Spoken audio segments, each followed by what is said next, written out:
Do you still believe that the Warriors can go on a run? I do. Listen, one of the things that I monitor, Shanae, Dougie, is this. First of all, understand how important shooting is. You got to be able to shoot from the perimeter. You got to be able to make free throws come playoff time because obviously the game doesn't speed up. It relatively slows down to some degree. Obviously, you can get through the free throw line, and you got a lot of teams that aren't as efficient as the Golden State Warriors. So I don't think we can ignore that. But let me tell y'all this. They're on a 5-game winning streak. First 4 of those games were on the road.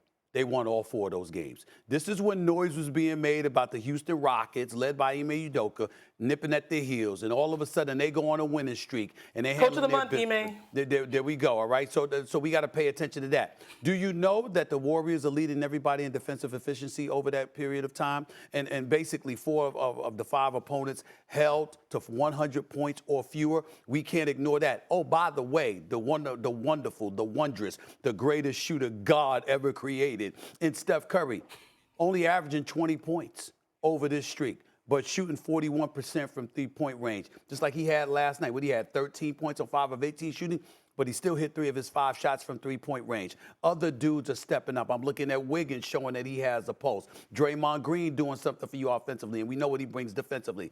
There's a collection of individuals that's shown up, and I'm looking at it from that perspective. Your ability to shoot, your ability to score is one thing, but what was the ingredient to the Golden State Warriors' success throughout those years? Defense. They played defense, and that is what they are doing now. They are being effective with it. They now have a 3-game cushion on the Houston Rockets, so they don't really any longer have to worry about being in the play-in. They've got 7 regular season games left, 4 on the road against the Rockets coming up, against Dallas, against the Lakers, and against the Blazers. I believe they'll win at least 2 of those games. They got 2 games against the Jazz at home. I think they'll win both of those games. And, of course, they got a game against the Pelicans. I'm just looking at the Warriors right now. Anytime you've got a superstar who can explode and you have shooters surrounding him along with himself, and they can hit free throws, you cannot ignore the potential impact they can have. Well, I beg to differ on the shooting scenario. The best shooter God ever created. You've never heard of Bill Sharman. Oh, you just need to stop. You just need to stop. But go ahead. But just go ahead. You never heard of him. I heard of Bill Sharman. I'm just throwing it out there. I'm just throwing out there. Go ahead. Number 2, take it easy on the winning streak. They beat Charlotte. They beat Miami. Butler didn't play. Take it easy on the road winning streak.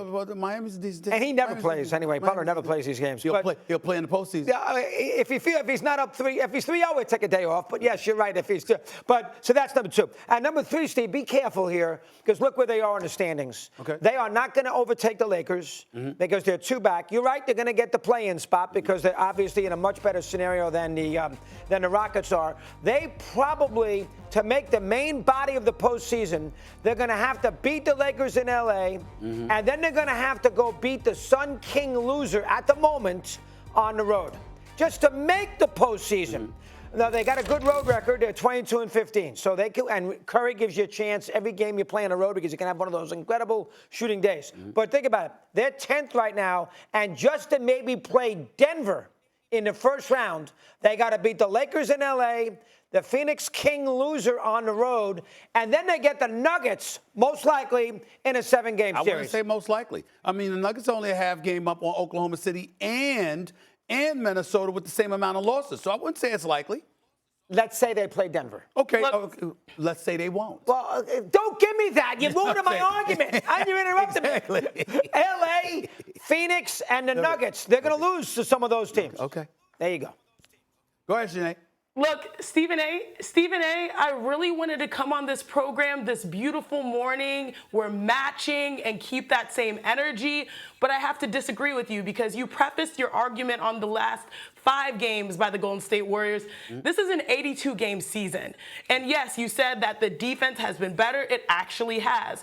But the Golden State Warriors, their best version of a team that can go on a run, not only had the best offense, which their offense has been a little bit subpar in the NBA, but they also had a top 2 defense. Right now, they're in the middle of the pack with the 11th best offense, and they also have the 14th best defense, right in the middle of the pack. The last 5 games have pushed those numbers up, but the last 5 games have not told the story of an 82-game season. Now, the Golden State Warriors, they can go on a run, but based on their unique challenges that we have seen this season, they're more likely to probably, as Mad Dog said, run into a wall. Their biggest challenge right now which they have handled to some degree, was handling the run of the Houston Rockets right on their heels in the play-in. Now, if you watched last night, you would be happy because they won with Steph only scoring 13 points. Draymond talking about defense, being back to being that dog defensively. Oh yeah, Maddie. You know what I mean? They held the Mavs, and Draymond single-handedly held the Mavs to shooting 6 for 16 as the closest defender. And then he scored on those stops going downhill, especially in the second half of the game. Also, Wiggs, who was their greatest X factor 2 years ago, when they won the title, dropped 23 points. The Warriors looked good last night, but that was 1 of 82 and one of a really decent 5-game stretch. Overall this season, the only thing consistent about them is that all players not, named Steph Curry, their inconsistency themselves, being up and down with their play. They found a little bit of magic, but still, even Steph, the greatest shooter that we have ever seen, has had shooting lulls this year, and it's more likely they run into a wall than go on a meaningful run. Well, first of all, clearly you're not a Janet Jackson fan. What have you done for me lately? I mean, that's where I'm at. I don't want to hear about no 82 games. I'm going to lean on the last 5. I'm going to lean on the last 5. Last time I checked, Sinead, I mean, the bottom line is we got to pay attention to the momentum that you have flowing into the postseason. Now, the Lakers have recently won 5 straight. They won 7 of their last 8. It should be 8 of their last 9 because they're going up against Washington. Them beating Milwaukee was an anomaly, an aberration. Dame Dollar didn't play. I don't expect the Washington Wizards to beat the Los Angeles Lakers, but I'm looking at the Los Angeles Lakers right here. You got Cleveland, you got Minnesota, you got Golden State, and New Orleans in 4 of your last 5 games to close out the season. Let's see how interesting that be. I don't think it's a lock that they're going to be the 9th seed and Golden State's going to be the 10th seed. So let me throw that out of the way. Secondly, again, let's omit Denver because we understand that's a different beast, that's a different animal. And I concede that Golden State is no match for Denver. That's their kryptonite. You go up against the Denver Nuggets, I don't think that's a team they're going to beat. That's the bottom line. Joel Embiid finished with 24 points, leading the 76ers to win versus the Thunder. It was Embiid's first game in 9 weeks following knee surgery. Stephen A., can the 76ers go on a run in the East with Embiid now healthy? No, not to me. I don't believe yet.